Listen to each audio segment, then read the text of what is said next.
নমস্কার, গ্রিন সেন্সে স্বাগত সবাইকে। এখন যে সময়টা চলছে, চন্দ্রমল্লিকা, বাগানবিলাস, গাঁদা, গ্যাজেনিয়া, ডায়ান্থিস, এরকম প্রচুর শীতের গাছের সময়। আর এই সময়টাকে কাজে লাগাতে হবে গাছকে নিজস্ব শেপকে আকার দেওয়ার জন্য। আপনার মন মতো আকার দিতে পারেন।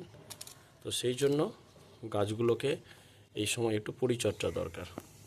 গাছকে আরও ঝোপালো করতে গেলে গাছকে প্রুনিং করাটা খুব দরকার।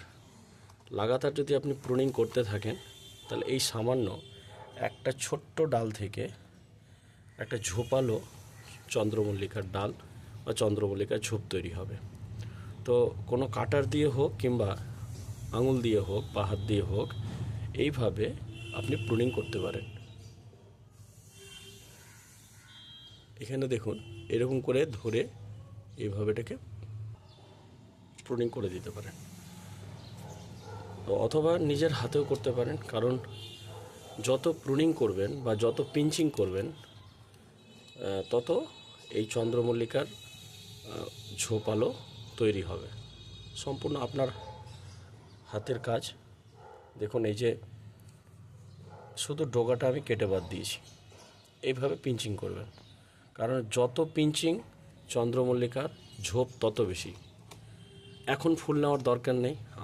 আমার বেশ কিছু ভ্যারাইটিতে চন্দ্রমল্লিকাতে কুঁড়ি চলে এসছে এবং গাঁদা এগুলো চলে এসছে, কিন্তু আমি চাইছি একটু আর এগুলোকে ঝোপালো করতে। আপনি চাইলে এটাকে নিজের মতো নিজের চোখের আইডিয়াতে করতে পারেন। নিচের দিকে যেগুলো এই শুকনো পাতাগুলো থাকবে, সেগুলোকে ঝাড়িয়ে ফেলবেন, কারণ এগুলো অবাঞ্ছিত, এদের প্রয়োজন নেই। ঝাড়িয়ে ফেলবেন। গাছকে আপনার মনের মতো শেপ দিন। ধন্যবাদ সবাইকে। সঙ্গে থাকবেন।